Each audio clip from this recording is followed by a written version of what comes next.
আবার রাম নামে কত মানুষের ঘুম হয়ে যায় হারাম। তত্ত্ব শুনেছ? রাম নামে মেলে আরাম, আবার রাম নাম শুনলে অনেকের ঘুম হয়ে যায় হারাম। আমাদের রাজ্যে একজন আছে, রাম নাম শুনলে তার গায়ে জ্বালা পোড়া ওঠে।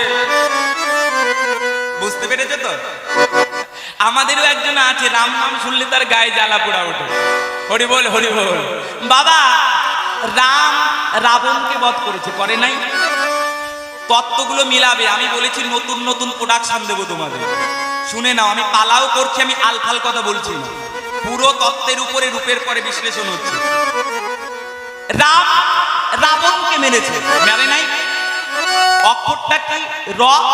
রামেরও র, রাবণেরও র। ওই রকে মেরেছে। রাম রাবণকে মেরেছে। আবার কৃষ্ণ কংসকে মেরেছে। কৃষ্ণের নামও ক, কংসের নামও ক। আবার রামের নামও র, রাবণের নামও র। তাহলে রাবণ কে মারলো? রাম। রাম মারলো রাবণ, কৃষ্ণ মারলো কংস। আমাদের উপরে ম, নিচে ম, একটা মুদি আর একটা মমতা। এবার কোন মকে মারবে?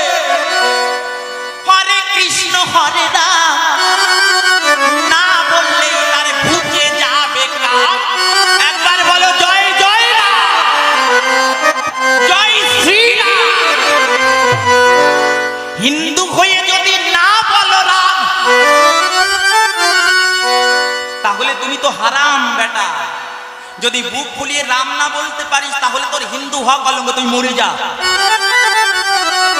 ঠিক বললাম কি না? গর্ব করে বুক ফুলিয়ে বলবে আমি রামের ছেলে। একটা মুসলমান যদি বলতে পারে আল্লাহ, আমরাও দেব পাল্লা, আমরাও বলবো রাম, জয় রাম। এই জগতের চলে যাবে বেড়া। রাম নাম নিলে এই জগতে সবার হবে আরাম। হরি বল হরি বল হরি বল হরি বল। নিয়ে চলে যাচ্ছে। জটায়ু জানে না ওটা কে, কিন্তু ওই মহিলা রাম রাম বলে, কিন্তু জটায়ু রামকে বড় ভালোবাসে। তাই জটায়ু মনে মনে ভাবছে যে আমার রামকে ভালোবাসে সে আমার আপন, তাই তো?